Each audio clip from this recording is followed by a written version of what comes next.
kepada kelahiranku yang tercinta. Cerpen karya M.H. Ainun Najib.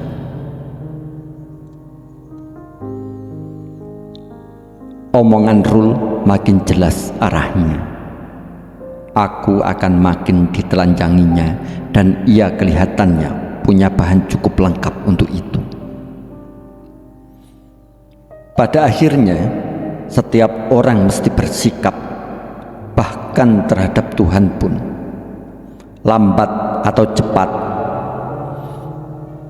hanya soal waktu, katanya. Aku membuang muka. Rul makin lekat menempelkan tangan kirinya ke punggungku. Harus kuakui dengan jantan bahwa itu tak bisa kuelakkan. Sebenarnya aku punya harga diri yang tinggi, semacam keangkuhan. Tapi setiap perempuan pada akhirnya akan menyadari bahwa keangkuhan hanyalah selapisan amat tipis dari kebutuhan perasaannya yang sebenarnya. Jika rangkulan tangan itu suatu nasib buruk, maka aku lebih buruk nasib lagi.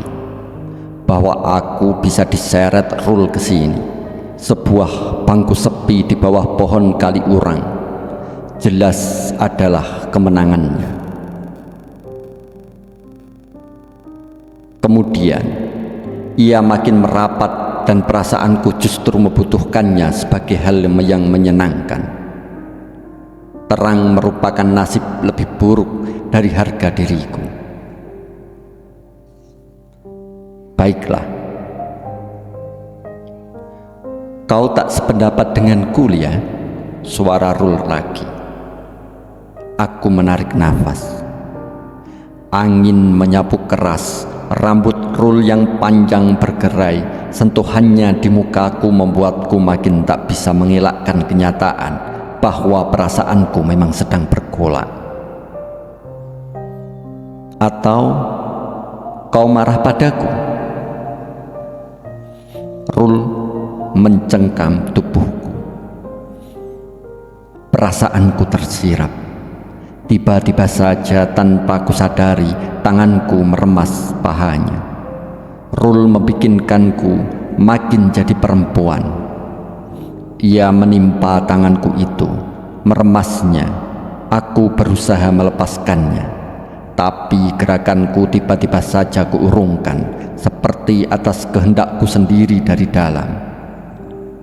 Rul makin mencekam tanganku dan aku menunduk. Lis? Iya, kau marah? Aku menggeleng. Kau sependapat denganku, bukan? Sekali lagi aku menarik nafas. Secara prinsip tentu saja aku setuju. Dan secara apa kau tak setuju? Jika prinsip mulai diterapkan ke dalam kenyataan yang sering punya hal-hal khusus, maka ia akan menemukan bentuknya yang lain. Rul melepaskan tanganku dan menyibakkan rambut dari keningku. Kekalahanku makin berlanjut-lanjut. Kau benar, tetapi serumit-rumit persoalan, ia tak berhak melunturkan prinsip. Aku melihat sebagai wanita kau punya kekerasan dan sikap jantan. Kenapa terhadap hal ini kau diam? Ini lebih dari menelanjangi. Kini Rul telah melanjutkannya dengan memberi ide. Ia makin menantangku. Ia mendorongku untuk melakukan sesuatu yang tak kecil. Di satu segi ini merupakan kelancangan atas hakku. Memang mungkin bisa merupakan langkah yang baik bagiku dan bagi keluargaku. Tetapi jelas ini memedihkan semuanya. Semuanya.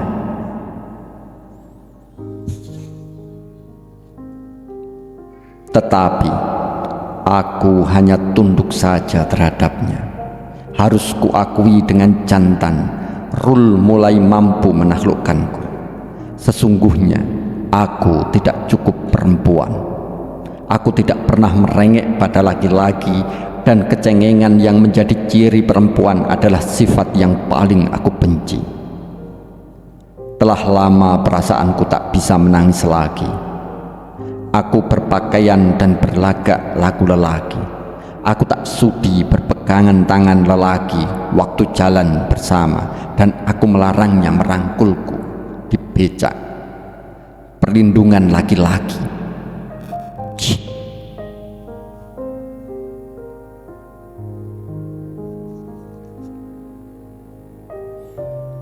Tetapi kini aku mulai gugur.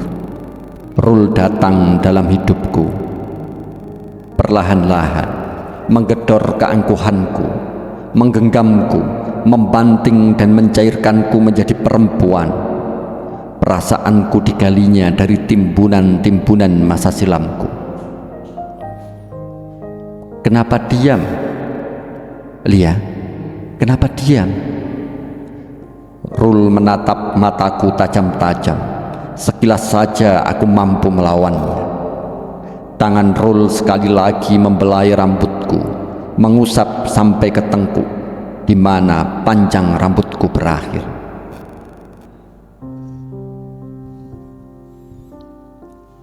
Kenapa diam? Katanya. Kenapa diam? Ia menggugurkanku, mencungkil dan memilin-milin ke perempuanku. Tapi sekaligus ia hadapkan aku pada tindakan yang membutuhkan kejatananku yang lain. Sekali lagi, ini sangat memedihkanku. Dan jika aku lakukan saran Rul, maka akan memedihkan semuanya. Semua keluargaku. Jangan ada yang salah sangka aku menjadi kelaki-lakian itu karena patah hati atau klise-klise percewean yang umum. Sama sekali tidak. Tetapi keluargakulah yang membesarkanku menjadi seperti ini. Aku dididik oleh siksaan demi siksaan. Aku dihimpit oleh keenakan hidup, makan, minum, sekolah lancar, sekaligus oleh neraka yang dibungkus oleh yang kelihatan enak itu. Tetapi sejak aku mulai sadar akan neraka itu, tak pernah kujumpai satu alternatif pun yang bisa memberiku keputusan untuk memberontak. Seperti yang dianjurkan oleh Rul. Rul bisa saja ngomong sampai sejauh langit perihal perlawanan dan sikap. Tetapi aku bukan bagian yang lain dari segala kondisi keluargaku. Sebagaimana Rul, ia semestinya mengerti bahwa aku tidak lain adalah bagian dari api neraka itu sendiri. Seburuk-buruk orang tuaku, tapi siapakah mereka itu jika bukan tetap orang tuaku juga?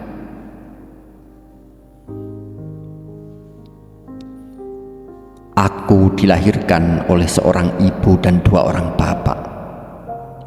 Alangkah manusia di muka bumi ini. Sejak kedua orang kakakku sampai kelima adikku, semua punya status yang sama denganku. Suami ibuku adalah lelaki yang lemah, jiwa maupun harta bendanya.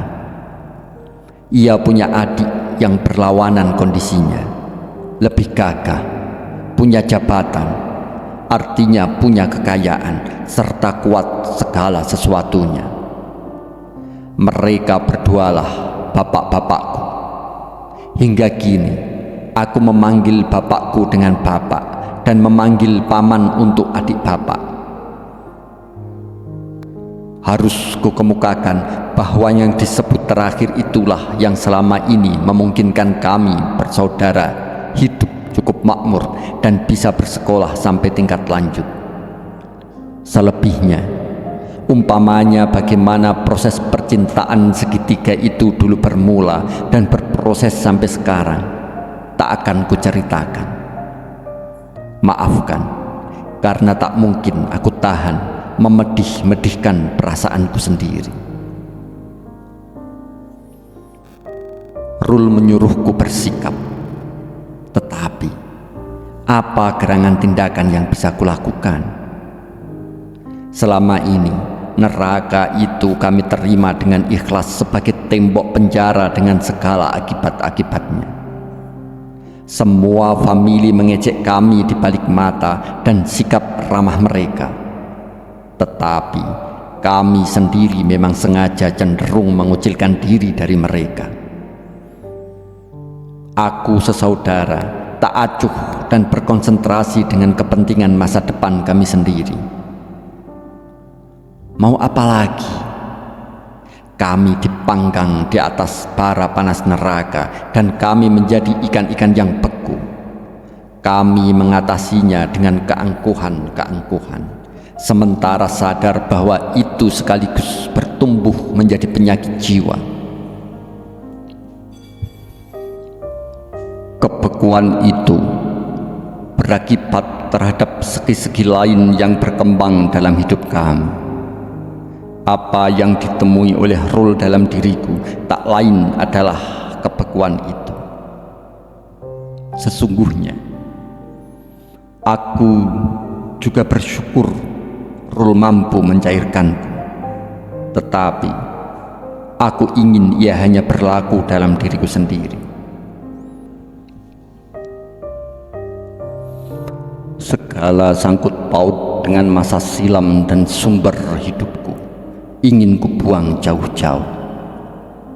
Jika mungkin, dengan kesibukan kerja hidupku kelak, ingin kutiadakan semua itu dari duniaku.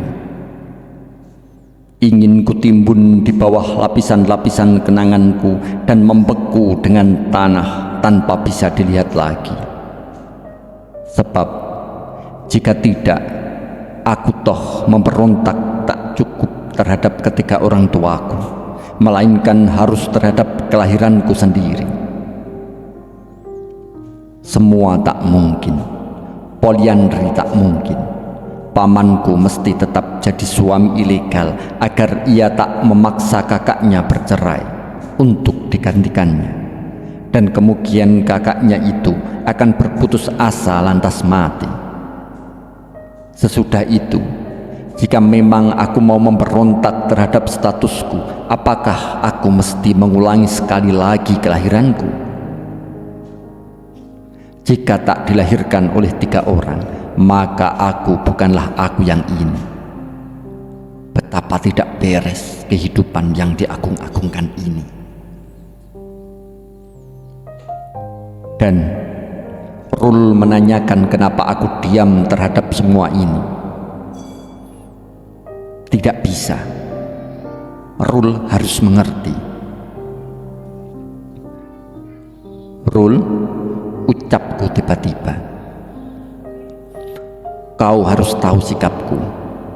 Aku tidak akan menyalahkan siapapun dalam hal ini. Dan aku memang tak mampu melawan apapun jika itu berarti harus menjernihkan kesalahan. Hujan telah ditumpahkan dan bumi telah basah. Biarlah masing-masing memegang eksistensinya sendiri-sendiri. Biarlah mendung menjadi mendung tanpa mengingat matahari dan lautan. Biarlah hujan adalah hujan, dan biarlah bumi basah adalah bumi basah. Aku tak akan menyalahkan bagaimana hujan itu diproses. Biarlah aku adalah kemanusiaanku itu sendiri. Bukan bagianku mengurus berapa jenis mani yang membentukku. Tuhan menjaga segala sesuatu dan Ia pun bertanggung jawab atas segala sesuatu. Aku tak minta dilahirkan atau bisa melarang kelahiranku.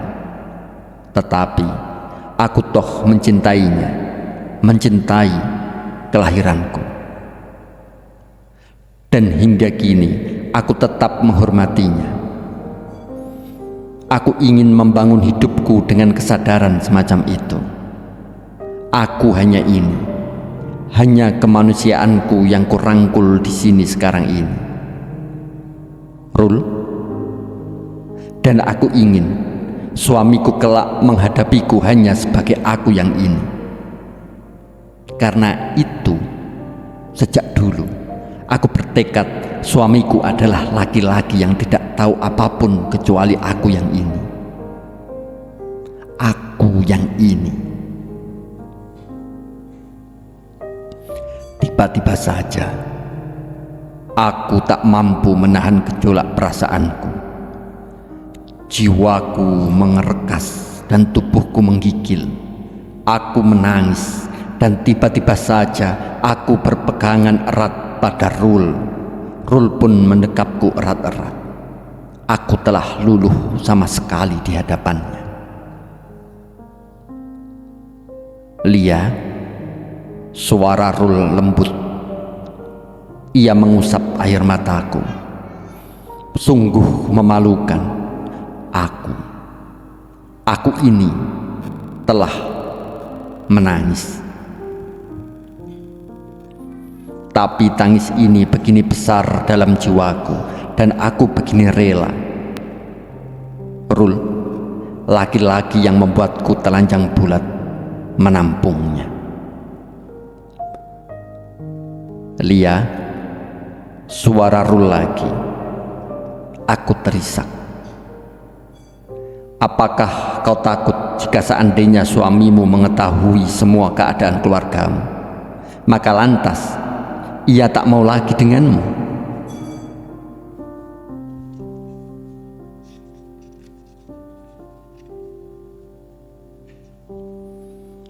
Aku tak menjawab, terus saja terisak. Tapi jauh di dalam diriku, kuakui memang benar sejak lama tumbuh rasa takut itu. Kau telah berpikir terbalik, Lia. Sepintar-pintar orang menyembunyikan kebusukannya, akhirnya pasti tercium juga. Kenapa kau tidak mencari suami yang bisa kau ajak membicarakan semua keadaan itu? Kemudian ia memiliki keleluasaan untuk mengerti dan akhirnya membantumu untuk bersikap. Tangisku meledak lagi. Laki-laki ini sungguh-sungguh jantan, berpengertian seperti lautan serta kemampuan. Sesungguhnya sejak lama aku menangkap bahwa ia punya kelapangan itu.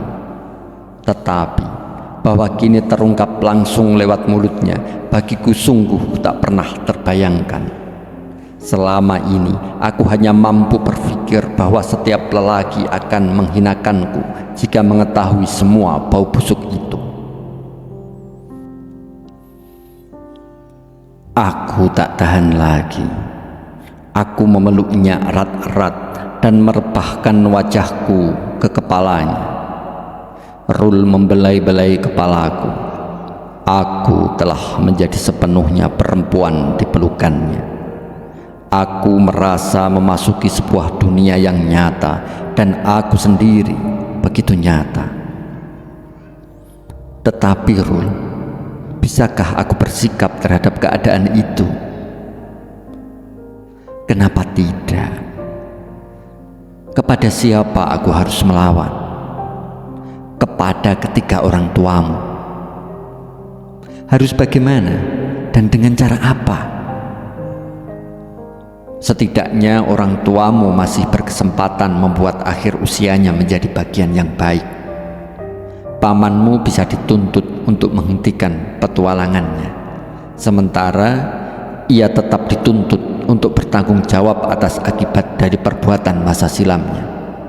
Misalnya, tetap membiayai sekolahmu dan saudara-saudaramu. Kenapa tidak, Lia? Kita harus percaya bahwa hidup tetap mampu mendewasakan jiwa seseorang. Jiwaku memuncak hidupnya. Rul, ku beranikan diri menatapnya. Rul memandangku dengan matanya yang tajam dan kukuh. Aku menjerit.